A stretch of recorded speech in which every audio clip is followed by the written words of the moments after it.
नमस्कार, सुप्रभात मित्रांनो. शिरवळच्या नदीला पाणी बघा.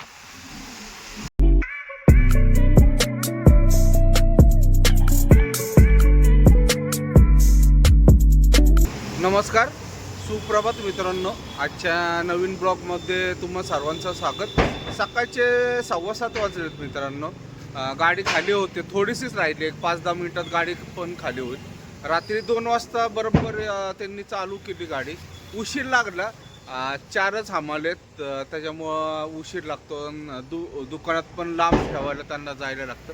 तरी टायमात आहे म्हणजे, नाहीतर आपल्याला तशी 9 वाजेच्या आत कधी पण होऊन द्या चालते. 9 नंतर नो एंट्री चालू होती, त्याच्यामुळं भरपूर टाईम आहे. केली तशी बरोबर 2 वाजता त्यांनी चालू केली. रात्री आलो मी इथं 11:30ला. 2 तास झोपलो. 1:30ला त्यांना फोन केला. दुकानात हमाल होते, लगेच त्यांनी चालू केली. आता होते मित्रांनो, थोडा वेळ लागेल.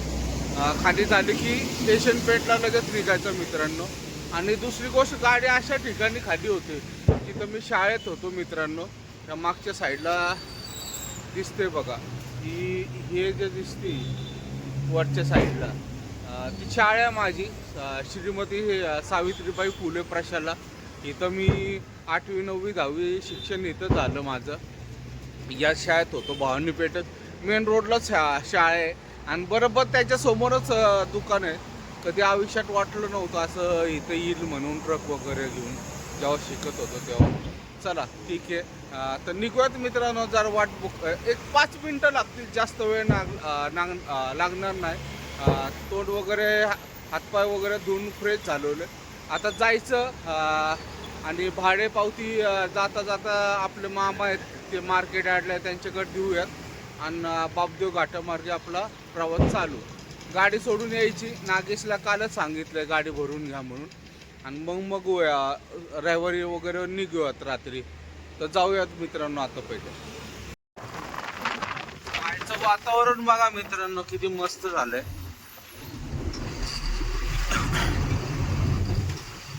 पुरंदर किल्ल्याची इथं आहे. पुरंदर किल्ला सगळा धुक्यात गेलाय. सगळं हिरवगार.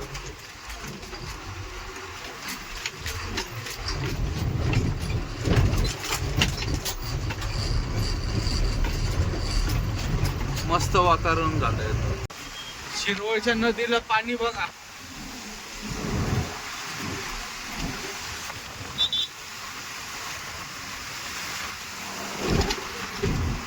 फुल भरून वाहते.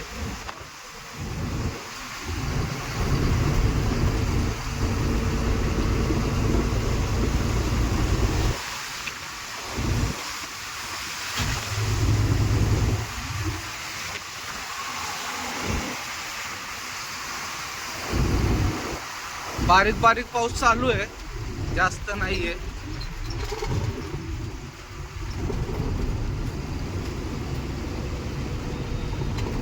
एक 10 मिनिटात पोहोचू आपण कंपनीत. शिरोळमध्ये आलोय आता. एक 10 मिनिटं लागतील फक्त पोचायला. शिंदेवाडी फाट्यावर आलोय आता. थोड्या वेळात पोचू. जाऊयात. नागेशला फोन केलता पण नागेश काय उचलत नाही, बहुतेक कंपनीत आत असेल. आपण जाऊपर्यंत त्याचा रिप्लाय येईलच मला.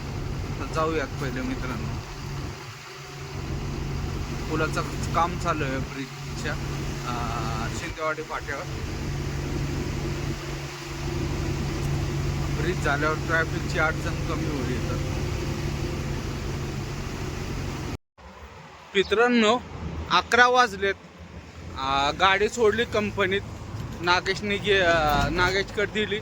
एंट्री करायला तो आता आलो हायवेला. आता बघतो पुण्यासाठी कुठली गाडी भेटती. बस भेटली तर बरं होईल. टेम्पो वगैरे पण भेटतात, पण पुण्यापर्यंत नाही भेटत. शिरोळपर्यंत भेटतात. शिरोळनंतर मग ST वगैरे भेटती, मग डायरेक्ट स्वारगेट. बघूयात आता वाट किती वेळ लागतो. एक अर्धा तास तर जातो. कधी कधी भेटती लवकर. एखादा 2 व्हीलरवाल्याने जर शिरवळला सोडलं तर मग काय अडचण नाही. तर जाऊयात मित्रांनो पटकन. मित्रांनो संध्याकाळचे 6:45 वाजले. आलो आत्ता घरी. एवढ्यातच मार्केटला गेलतो. दुपारी आलतो 1 वाजता. त्याच्यानंतर जेवण वगैरे केलं, जरा झोपलो होतो. 3 वाजता कुंदन शेठचा फोन आला मला. मग मार्केटला गेलो. ते 10 टायरचं ताडपत्री वगैरे सगळं बांधायची होते, त्याच्यामुळं बोलवलं होतं. मग जाऊन आलो. आता आता आहे घरीच. अजून आपली गाडी तर काय भरली नाही. नागेचा वगैरे काय फोन वगैरे आला नाही त्याचा अजून. डॉक नंबर वगैरे भेटला होता त्याला. मी 5 वाजता फोन केला होता. तो डॉक नंबर वगैरे भेटला होता, म्हणतात डॉकला लावतो गाडी आता.